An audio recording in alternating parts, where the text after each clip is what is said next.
5, 4, 3, 2, 1, 0, +1.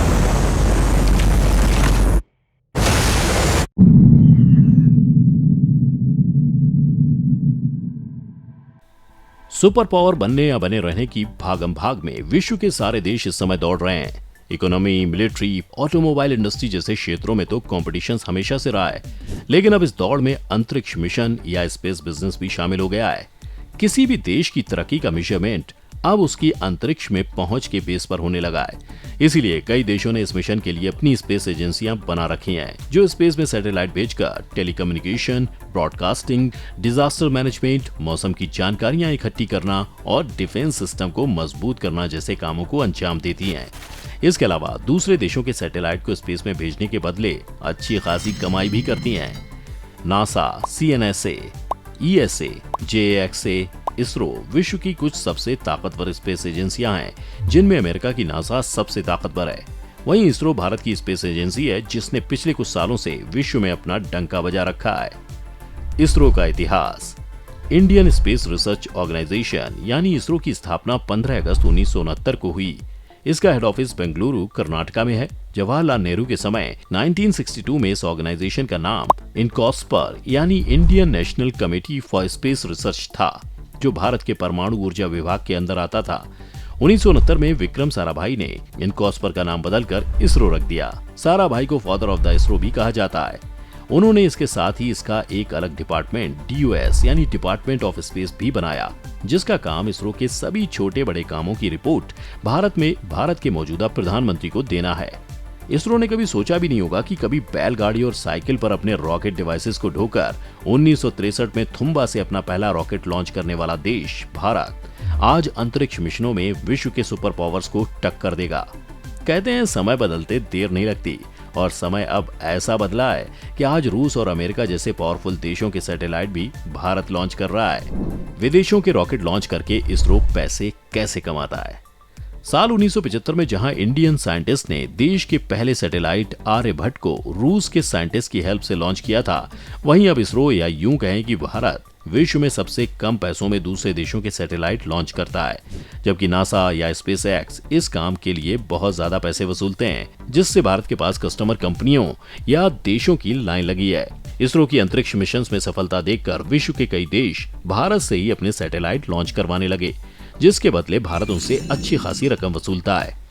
बता दें कि इसरो ने PSLV और GSLV सैटेलाइट व्हीकल बनाए, जिनसे भारत अपने और बाकी देशों के सैटेलाइट लॉन्च करता है।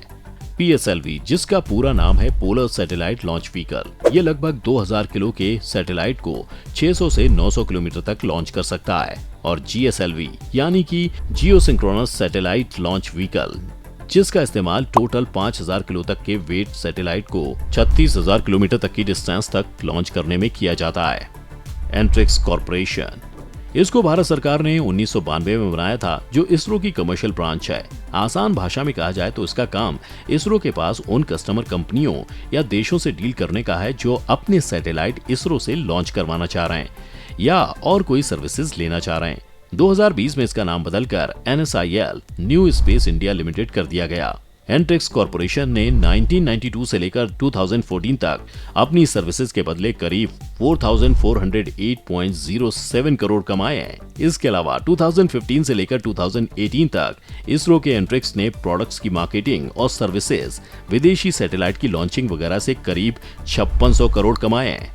अभी हाल ही में भारत के अंतरिक्ष मामलों के मंत्री जितेंद्र सिंह ने राज्यसभा में बताया कि 1975 से लेकर अब तक भारत ने कुल 129 स्वदेशी और लग 342 विदेशी सैटेलाइट लॉन्च किए हैं, जिनमें से 39 कमर्शियल और बाकी नैनो सैटेलाइट्स थे, जिनसे भारत को अच्छी खासी रकम मिली। जितेंद्र सिंह ने आगे बताया कि भारत ने पिछले 5 सालों यानी 2014 से 2019 में विदेशों के सैटेलाइट लॉन्च करके लगभग 1245 करोड़ कमाए हैं। वहीं 2019 से 2021 तक विदेशों के सैटेलाइट लॉन्च से लगभग 3 करोड़ 50 लाख अमेरिकी डॉलर्स और 1 करोड़ यूरो की कमाई की है।